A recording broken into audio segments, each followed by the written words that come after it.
Thank you so much for your patience. I hit burnout really badly and I've been traveling a lot. I've been in 4 cities in the last 2 months and I also did VidCon. I'm exhausted, but we're back. A dinosaur story. Today's video is talking about movies that are better than the books, because we always hear that the book is better, but we're going to be subverting expectations today. Let's go. First book I want to talk about is a relatively new book and new adaptation. It's Small Things Like These by Claire Keegan. I first heard about this book because of Jack Edwards, love you bro, and also because it was getting a movie adaptation starring Cillian Murphy. Now, Cillian Murphy could be in literally anything and I'm gonna watch it. So I read the book, and considering the book is very small, it was so chill. The book takes place in 1985 Ireland, where coal miner Bill Furlong is running his deliveries as usual, but a confrontation with the complicit silence of a town controlled by the Catholic Church literally changes his life, and it's so much inner conflict of whether he needs to do something about it or if he just stays silent like everybody else.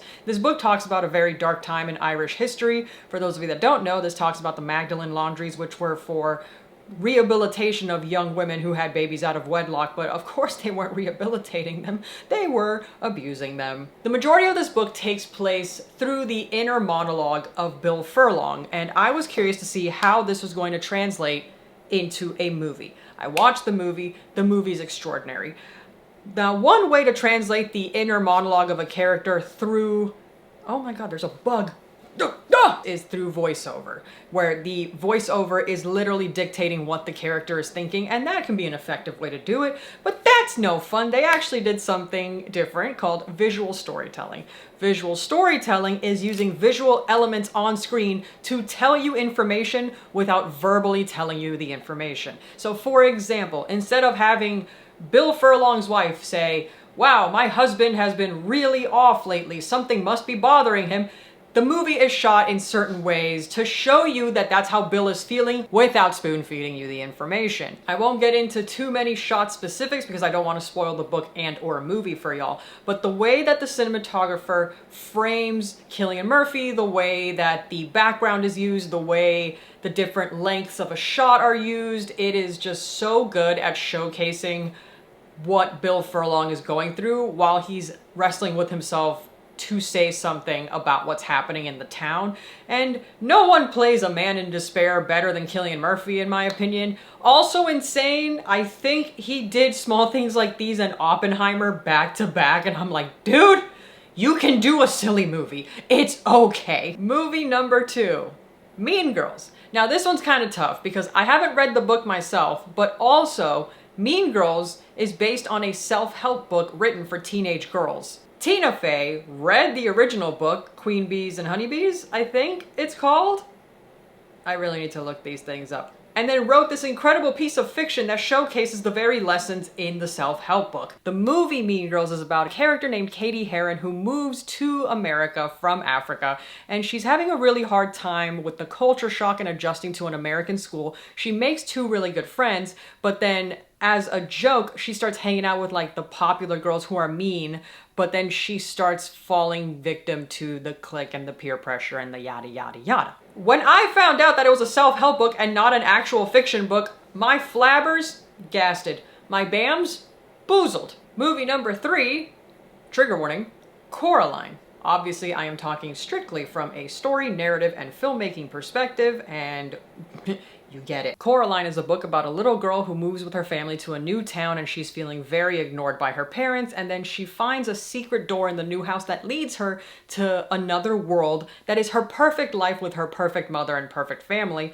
but things are not always as they seem. Both the book and the movie are excellent. I do prefer the movie though because the book does not contain the character YB. So the book is a lot creepier, but the movie, including YB, gives an extra element to the movie, as well as the fact that the movie is animated. Had Coraline been live action, let me not even speak that to existence, no IP is sacred. Somebody somewhere probably heard me say that, and now they're gonna make a live action Coraline. Please don't. It would not have had the same effect. The uncanny valley appearance of the other mother and the creepiness of where she lives and the other side of the door, all of that is only enhanced by the stop motion animation. Shout out to Laika. Coraline's awesome. I love that movie.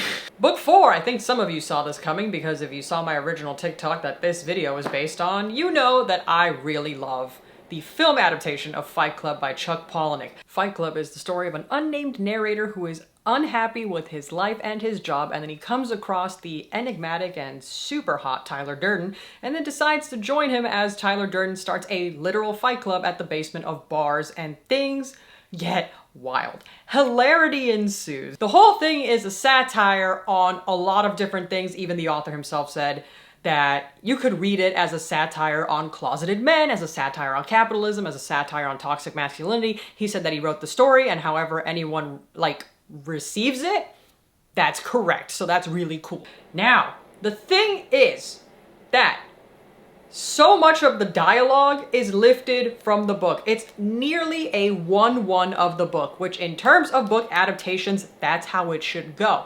The only difference between the Fight Club book and the Fight Club movie is the ending and 2 additional scenes with Tyler Durden in the book that are not in the movie. Next movie I think is better, How to Be Single, based on the book How to Be Single by Liz Tuccillo. Now this one's really tough because the film adaptation of this book is loosely based on the book because I love the movie. It's got Dakota Johnson, Rebel Wilson, it's got Anders Holm from Workaholics, remember that show? Hell yeah. Is so different from the book.